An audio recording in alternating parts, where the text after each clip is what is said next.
សួស្តីបងប្អូនទាំងអស់គ្នាតើបងប្អូនណាខ្លះតែងតែជួបបញ្ហានៅពេលដែល generate រូបនៅក្នុងGemini ឬក៏នៅក្នុង ChatGPT អីអញ្ចឹងណាពេលខ្លះគឺចេញមករូបគឺអត់ដូចមុខរបស់យើងទេបើទោះបីជាយើងខំទៅសេឬក៏យើងដាក់របៀបគេហៅគេព្រមអីអញ្ចឹងណាដាក់ថា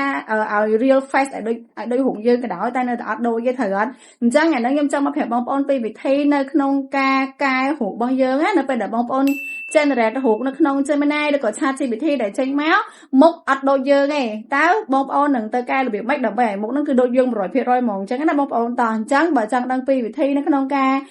ធ្វើទៅមើលវីដេអូរបស់ខ្ញុំទាំងអស់គ្នាអញ្ចឹងរបៀបនៅក្នុងការកែមុខរបស់យើងឲ្យដូចបងប្អូនទាំងអស់គ្នាហ្នឹងហើយបងប្អូនដំបងចូលមកកាន់ Google តើបងប្អូនវាយពាក្យ AI face swap ពេលដែលបងប្អូនវាយជាមួយនឹងពាក្យហ្នឹងហើយបងប្អូនធ្វើការ check in ចូលហ្នឹងបងប្អូនយកឥឡូវនេះយករូបខាងលើពណ៌ខៀវៗហ្នឹងណាអញ្ចឹងធ្វើការចុចនៅលើហ្នឹងមកអញ្ចឹងមកដល់នេះបងប្អូនធ្វើការ scroll ចុះមកខាងក្រោម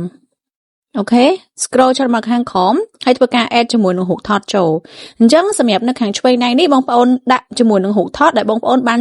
generate តាម Gemini ឬក៏ ChatGPT នឹងចូលដែលមកដូចយើងណា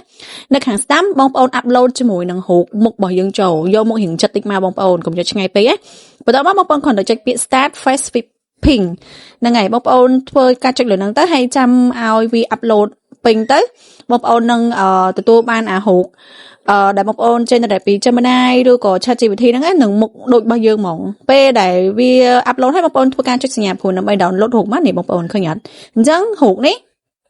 ពេលឲ្យឃើញអត់មុខគឺដូចខ្ញុំពេលបិទមកបងប្អូនហើយកម្មវិធីនេះប្រើអត់អស់លុយទេអញ្ចឹងបងប្អូនអាចសាកល្បងក្នុងកម្មប្រើបានអរគុណទេបាទ